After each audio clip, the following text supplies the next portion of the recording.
My w tym odcinku Wam mówimy z naszej perspektywy, ile dla nas jest jaka jest dla nas odpowiednia ilość kurek, kóz czy królików. Jesteśmy, można powiedzieć, samowystarczalni, jeżeli chodzi o mięso.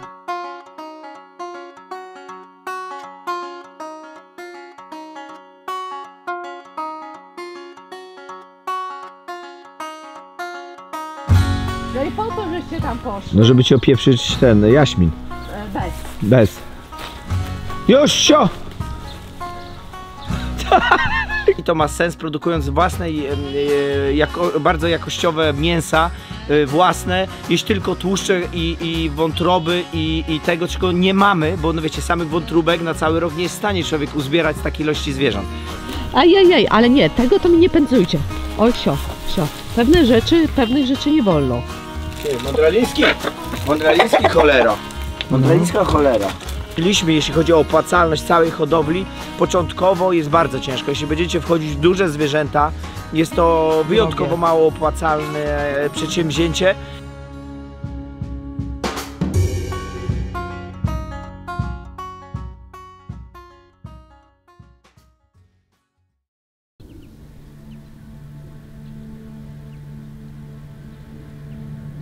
Dążenie do samowystarczalności to fascynująca podróż, która jednak wymaga planowania, odpowiednich narzędzi i cierpliwości.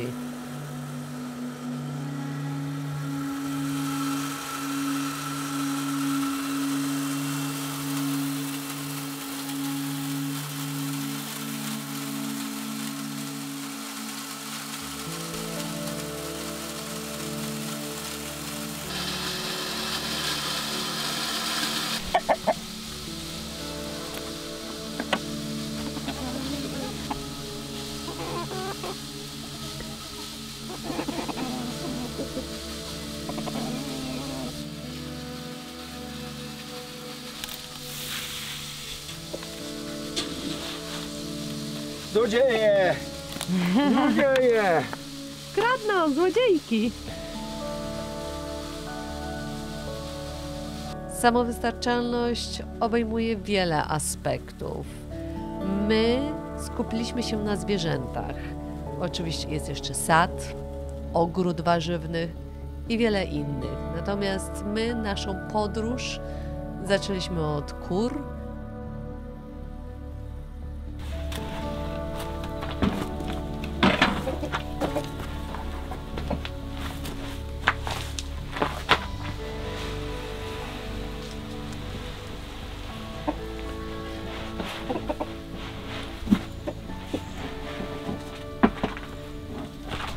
Nie, zanim włączysz, chciałam się Ciebie zapytać, bo tutaj tak podeszłam i patrzę, no masz paszę tutaj. To trzeba pokazać.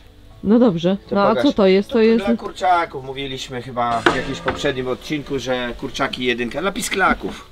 Aha, tak, to żebyście nie myśleli, że my dodajemy do naszej paszy jakieś sztuczne. To tylko ten pierwszy moment wychowu tego. No popatrz, znowuż soję dali gównianą. Raz dają dobrą, raz złą, popatrz. Co to jest? O Jezu, jakie no to bryłki. płacicie za gówno, ja nie wiem, to jest dla świn. No to jak to? No faktycznie. I to myśmy tamtą firmę zmienili, bo tamci to nam takie kamienie dali. Tak, tam to było jeszcze gorsze, a tutaj widzę, tu miałem poprzednio, bo zaczęliśmy kupować na takie worki, żeby wiecie, zawsze była świeża. Drożej wychodzi, także to już do przemyślenia dla was, ale nie musimy kupować tego dużo i jakby jest łatwiej.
Imbir.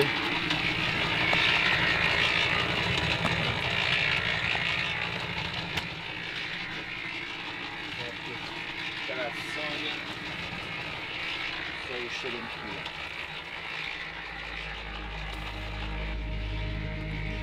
Mam tu na myśli kury nioski, które są relatywnie łatwe w utrzymaniu i dostarczają nam świeżych jajek, które są cennym źródłem białka i tłuszczów w naszej diecie. Dlatego zaraz w sumie po osiedleniu się tutaj na tym siedlisku zaczęliśmy właśnie od nich.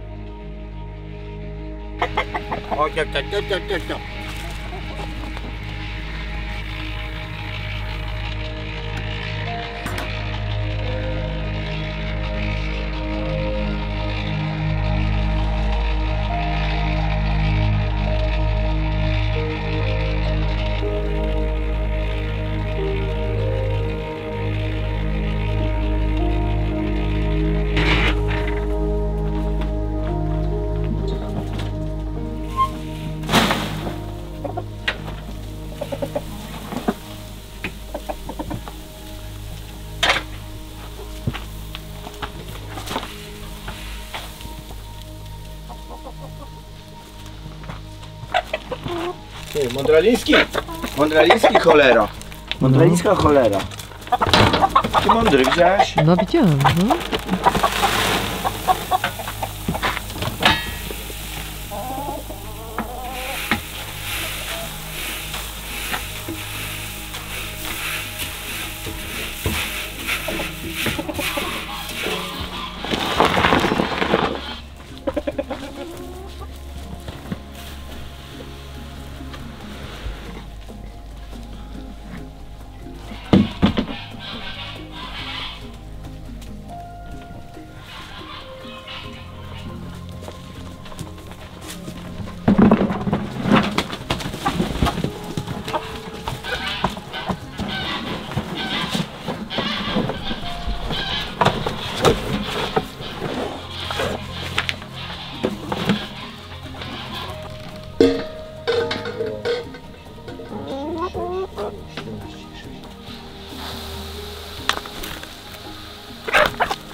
To była ostatnia, teraz beczka. Na ile nam to? 200 kilo. 200 kilo, tak. Nie wiem na ile, ja wiem. Może tak gdzieś koło... Przy tej ilości kur może miesiąc, 3 Tak. tygodnie czasu może. Bo my mamy 20 kilka kur w tym momencie. Znaczy no teraz maluchy doszły, No- wiecie, zaczynają jeść więcej, co nie? Dokładnie. I tutaj mamy zaopatrzenie, to są nasze No. zapasy. Ta, Uzupełniłeś Tak i tak. 3 beczki. No. No to będziemy mieć trochę spokoju. Wiecie, no jednym rzutem się robi zawsze więcej. Bo Nie łatwiej, bo rozstawić trzeba wszystko, wiecie, maszyny i tak dalej. Bez dwóch zdań warto jakoś tam mieć beczkę na zapasy, jak już mieszacie takie. Jest to upierdliwa robota, jest bardzo dużo składników, wszystkie się waży i jakby nie przepadam za robieniem tej paszy. No, Ładnie ale pachnie, wszystko jest zdrowa, ale wiecie, no tak to jest, jak coś się chce zjeść porządnego. Natomiast dla broilerów jest łatwiejsza, nie, bardziej skupiona i ma mniej składników, bardziej takich kalorycznych, ale łatwiejsza do zrobienia, ale potwornie droga. Pewnie kurom to by dupy rozerwała ta broilerowa. Mówisz? No pewnie, za dużo tak, białka. za białka Tamta jest białkowo, bardzo dużo witamin. To jest na takie szybki przyrost pasza, a kurom tego nie potrzebne, przecież one jajka tylko znoszą. Nie ma No dobrze, więc na kilka tygodni teraz będzie spokój. Jeżeli chcecie swoją paszę robić, no jest to trochę czasochłonne. No i przede wszystkim... Łatwo by było kupić na przykład taką smakoszkę, tu co widzieliście, ale to były kurczęta, ja specjalnie w zbliżeniu wam pokazałam. Bierzecie, sypiecie i macie święty spokój. No. A tak tutaj... wiem, że z broilerami też tak się robi. No, kupuje się jakieś tam pasze, wiecie, jak to się kupuje po paletach. Nie tak jak w sklepie, to cena też wychodzi lepiej, no i można też tak karmić, ja wiem. No, na pewno rosną szybko, a czy są w smaku takie same jak nasze, nie mam pojęcia. No, my robimy taką metodą i nie zmieniamy jej, no bo ja wiem, jak się bierze klatkę salatina, to trzeba wziąć jego karmienie. Tak, Konsekwentnie. A do Z. A my nie jesteśmy duzi. Powiem wam szczerze, że też...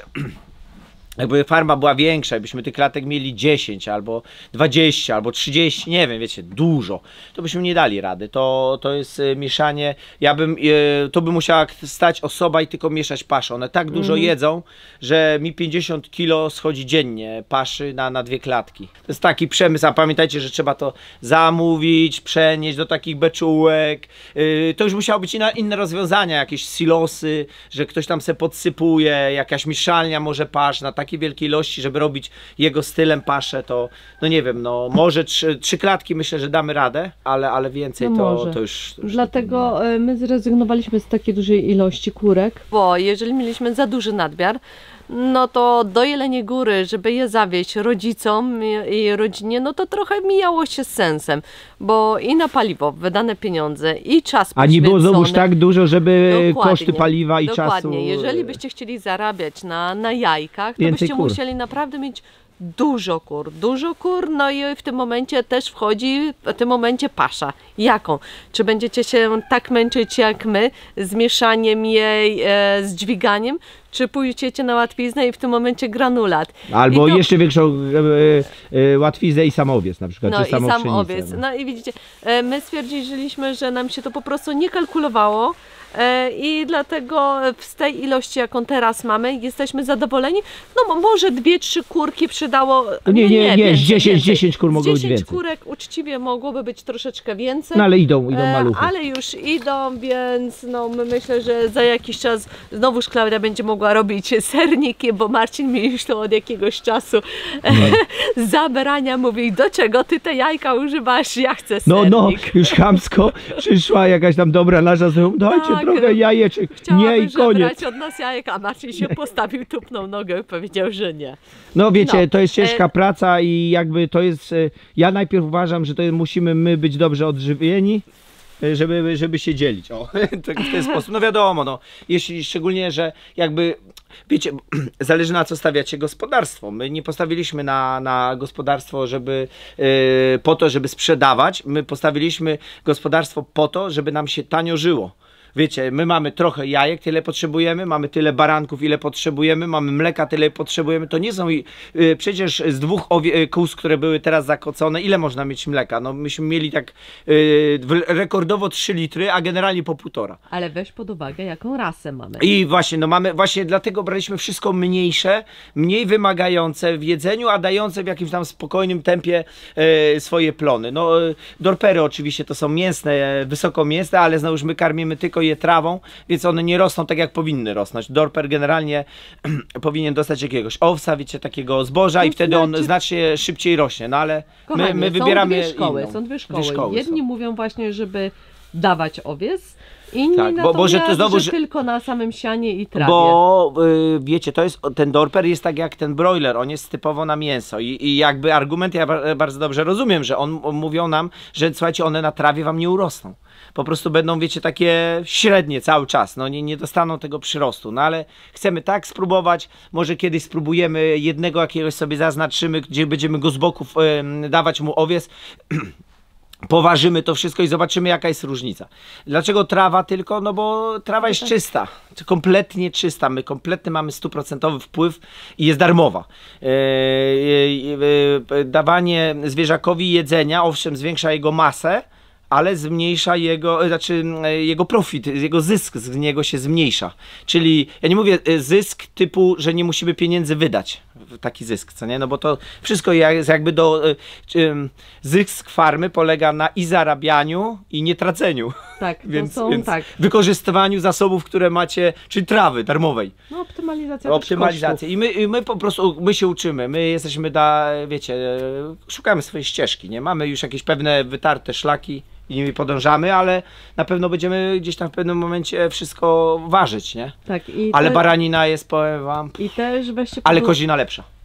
My w tym odcinku Wam mówimy z naszej perspektywy, ile dla nas jest jaka jest dla nas odpowiednia ilość kurek, kóz czy królików. Jesteśmy, można powiedzieć, samowystarczalni, jeżeli chodzi o mięso, bo jednak brojlerów hodujemy sobie latem odpowiednią ilość, żeby zamrażarek mamy nasze pełne. Zamrażarki. Do tego... Na baraninkę jeszcze czekamy. Kozinka, wiadomo, raz w roku też się trafi. I tak samo króliki, więc nasza dieta może mięsna jest zróżnicowana i to jest bogata. Przede wszystkim no, mamy jakościowe to mięso. Wracając jeszcze do kózek. Mamy mleko, mamy sery, mamy jajka. Zobaczcie, ile produktów niezbędnych do życia człowiekowi. Cukry też mamy właściwie, których nie jemy, ale wiecie, na te lody czy coś to... Tak. Żeby też to powiedzieć, no my nie jesteśmy 100% optymalni, żebyście zrozumieli. Dobrze, znowuż zamiana. Dobra, już takie ostatnie gadanie. My nie jesteśmy 100% optymalni, daliśmy sobie spokój, byliśmy na tej ambrozji, na tym wszystkim, stwierdziliśmy, że jaki to ma sens, produkując własne, bardzo jakościowe mięsa, własne, jeść tylko tłuszcze i wątroby i tego, czego nie mamy, bo no wiecie, samych wątróbek na cały rok nie jest w stanie człowiek uzbierać z takiej ilości zwierząt. Więc nasza dieta jest, powiedzmy, w 70% optymalna. Najważniejszą rzeczą w tej diecie jest to, że jemy bardzo mało mącznych. Owszem, zdarzy się, dajcie spokój. Jesteśmy tylko ludźmi, czasami człowiek ma knura na coś i po prostu tak jest, ale jemy tego bardzo mało. Słodyczy właściwie nie jemy w ogóle. Oprócz lodów, które Klaudia robi i serników, tych optymalnych notabene, więc wiecie, no węglowodany się je. Nadmiar mleka, które pewnie w nadmiarze pijemy, zamienia się na cukry, więc też jest cukier, ale nie jemy takich prostych cukrów. Słodyczy nie jemy, bardzo mało jemy owoców.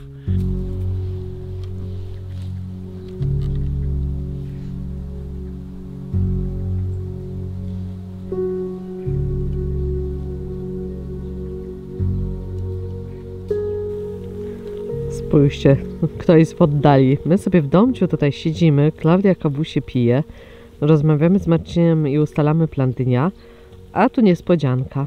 Kozy nam uciekły, kozy nawiały, przyszły sobie tutaj na wypas. A dlaczego nie? No to teraz mówimy, damy im trochę, niech skoszą nam. O, Marcin, widzicie? Musi bronić nasze krzaczki. Dobra, idę do niego pokazać je dziabągi w zbliżeniu. O, kozy oczywiście tam poszły sobie do parteru, tam niżej. O, tam wierzba w ogóle wyrosła. No, lubi wodę, no to odpowiednie miejsce dla niej. Tak, no tam to właśnie fajnie. Niech wciągają. Ale sobie pozwoliłyście dzisiaj. Wiesz co trzeba zrobić? Normalnie tutaj słupki powbijać, otoczyć każde jedno drzewo, które dla nas jest cenne i puścić to, one nam ładnie wyczyszczą, tak, tylko gorzej z takimi krzakami jak tu. No właśnie. To by trzeba było cały taki kwadrat zrobić, ale by to będzie wszystko wyglądać pięknie. No właśnie. Ale tego wiesz, na jesień to one mogą sobie tutaj opędzlować to, tylko gorzej właśnie z choinkami. Ale z tą się chyba coś dzieje, nie? Widzisz, takie pożółkłe ma trochę te igły. No. Gdzie nie wiem co jest. Może być że Klaudia... Wilgoć? Myśmy ją przesadzili. Nie, ale ona się, ale to dawno zrobiliśmy, kochanie. No dawno. No nie wiem, może, a za dużo wody by było? Nie wiem. No już ostatnio było dużo wody. No lało się. Jak? Bez przesady bym powiedział. No na pewno w kałuży nie stoi, przynajmniej tak jak jestem palca w stanie wcisnąć. Aha. Aj, nie wiem. No nie wiem, no zobacz. Ajajaj, ale nie, tego to mi nie pędzlujcie. Oj, sio. Pewnych rzeczy nie wolno. Nie pozwalać sobie. Nie, przecież powiedziałam nie. I do ciebie też powiedziałam nie. O, tam możecie sobie iść. podgrzewam? Patrz jak one się teraz czują, prawda? No, To jest ich środowisko, góra. tak, wszystkie, zobacz, na wzgórzu. Nie po równym tutaj do koszenia, tylko na górce. Tak, jest królika, wiesz? A ty co, sama tutaj zostałaś sieroto? Sosnę Powiem ci, że one pilnować. są niesamowite, wiesz, no niby zadowolone, Rozpierzchną ale się. cały czas idą, zauważyłaś? Tak. Nie mogą po prostu się skupić na jednym miejscu. W jednym miejscu, no. I tak będą wędrować i będą kilka kółek robić.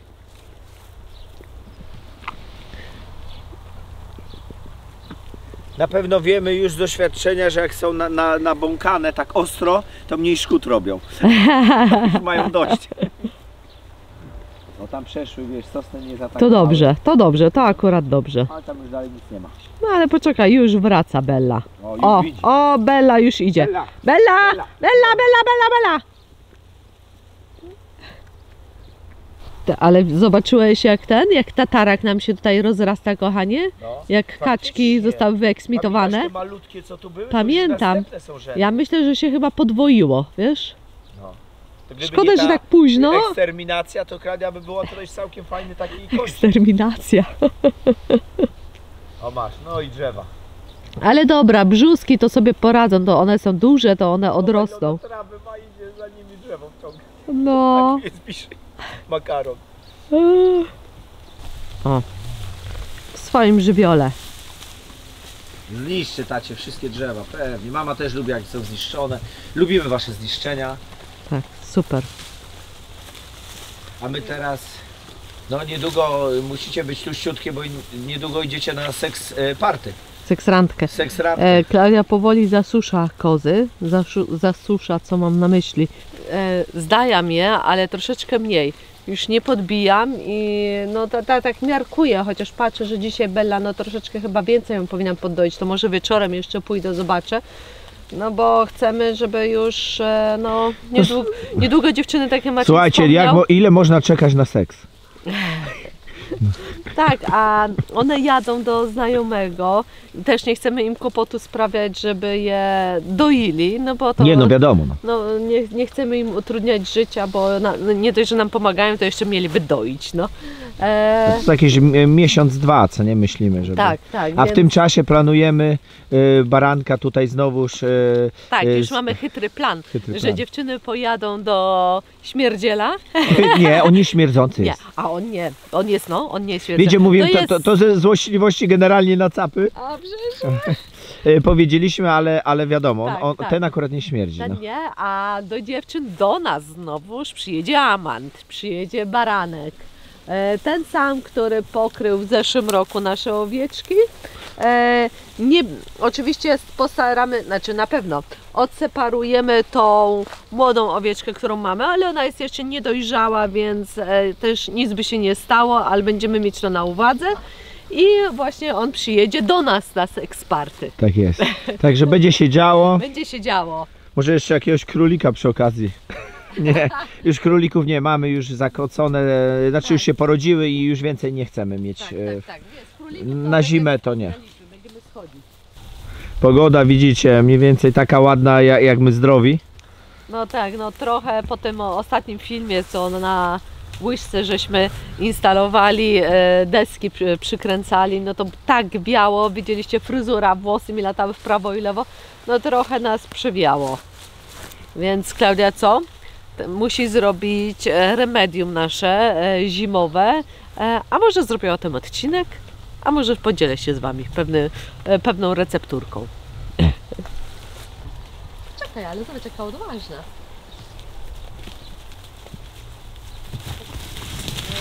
Amber, nie strasz. Że ona się bała i uciekła.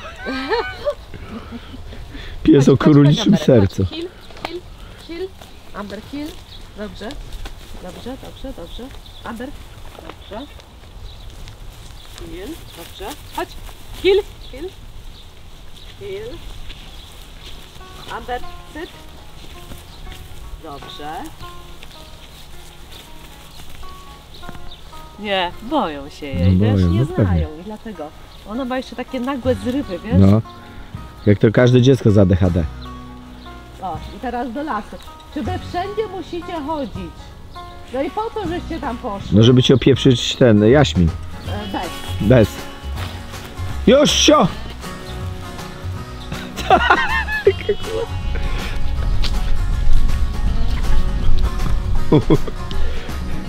Jak normalnie szarańcza.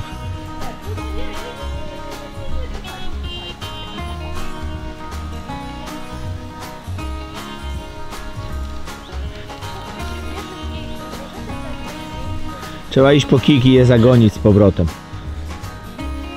Poczekaj jeszcze sekundę. No. Trochę się... Powypasają.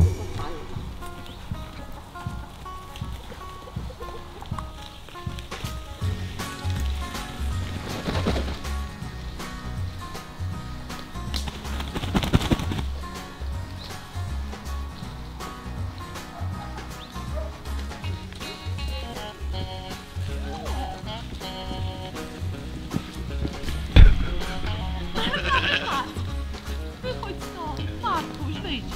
Jezus Maria. No teraz jest pies tam. Amber, chodź. Dobrze. Dobrze, Amber, chodź, chodź. Dobrze, dobrze. Kochane dziecko. Kochane dziecko, dobrze się posłuchałaś. To ułatwiłaś pan ci robotę.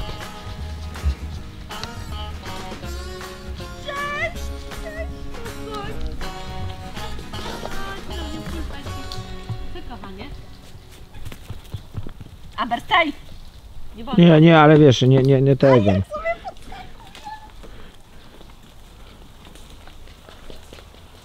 Pulpecik, kochanie, ty moje, ty zawsze Pop. przyjdziesz. Amber, spokojnie, spokojnie. Staj, Amber. Zostaw, zostaw. Ona chciała tylko pralinkę. Powąchać go.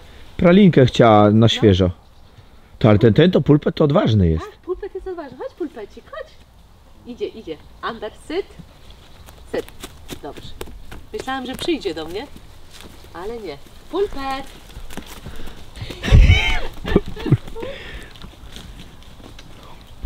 Szkodniki w lesie. Odcinek 375. Amber, staj.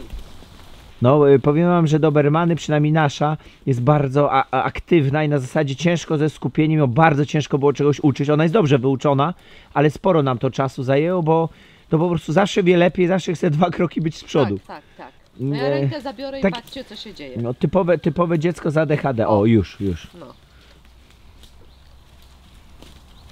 A chcę, żeby spokojna była tutaj przy kuskach i owieczkach. Ale wam dobrze, dziewczyny. Idą wydoić pszczoły. No, że oby nie dostały zaraz, wiesz. Nie no, zimno jest to. Myślę, że pszczółki w środku są.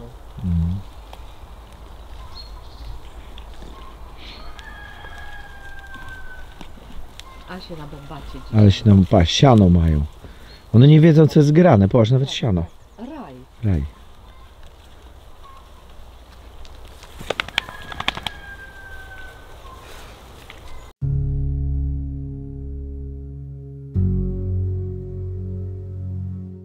Co tam te roślinki? Tak. Żebyście wiedzieli, Druga to runda. jest druga runda. Runda numer 2. To nie to, że Okrążenie. krążenie. No. Amber grzecznie chodzi z nami, patrzy, obserwuje owieczki. Chodzi. Grzeczny pies. Będziesz tutaj To jest jej- pasterskim tak psem jest. teraz? To będzie jej inwestycja w pralinki. Pralinki, tak, bo chodzi za nimi i tylko patrzy, czy coś wypadnie. Nie jadła, Nie, nie jadła.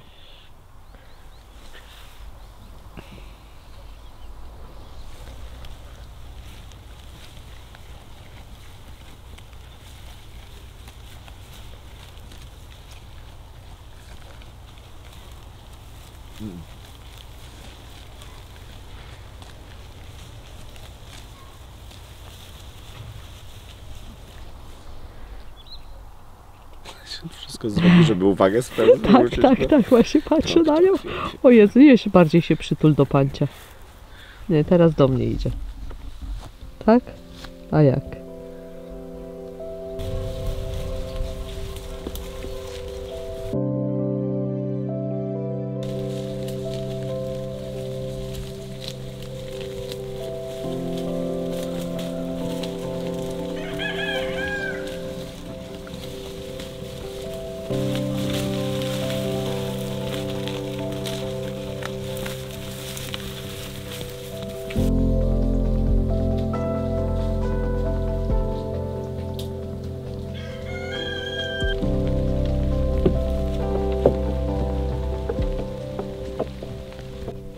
Towarzystwo się najadło, zagoniliśmy je już na jedno pole zamknięte, a tutaj co my teraz robimy? Trochę pogoda znowu się psuje, im zaczyna kropić, więc musimy się uwijać.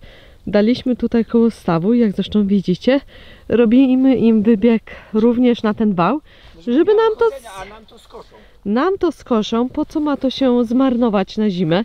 Widzicie, one lubią tutaj bardzo lubią tą szablastą, taką tą dużą trawę. Jest tutaj tego troszeczkę. Króliki już, jeszcze jedna tam klatka jest w tle. One już zawrócą, już nie będą musiały tutaj wjeżdżać. A tu mają fajne połączenie z polem, w którym tam akurat Marcin, no jeszcze jego głowę może nie, już nie widać. Będą mogły tutaj przejść i trochę nam skosić. To jest jedno. Idę do Marcina. 2. Zabraliśmy tutaj im siatkę, bo tutaj to pole się zamykało siatką.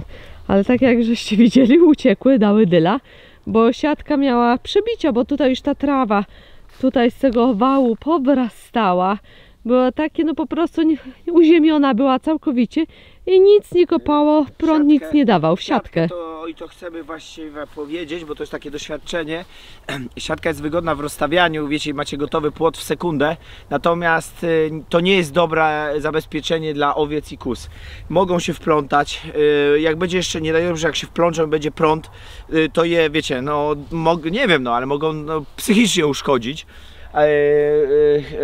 Zarasta bardzo łatwo trawą i cały ten prąd idzie w ziemię po prostu, no bo no wiecie, no co to jest linka, co nie? Linka przepali tą jedność, bo co jej dotyka i po temacie, a siatka jest za duża objętościowo i nie jest to w stanie.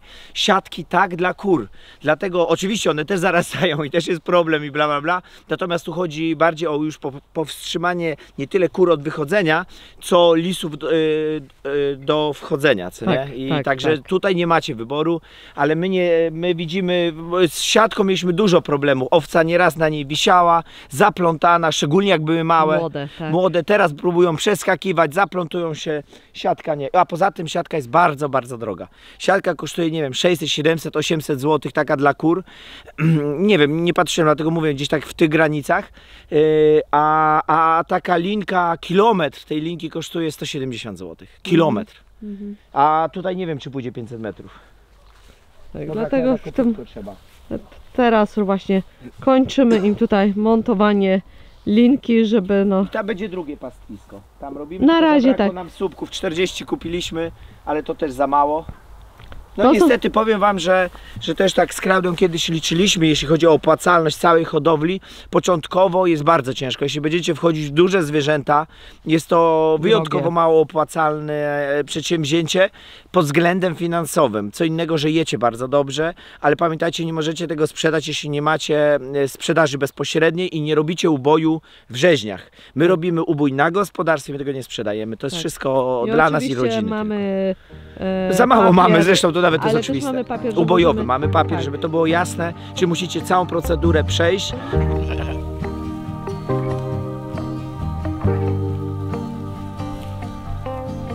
Free flowing, sailing with the wind, not knowing how this story ends. Kind and brave, I know you'll find a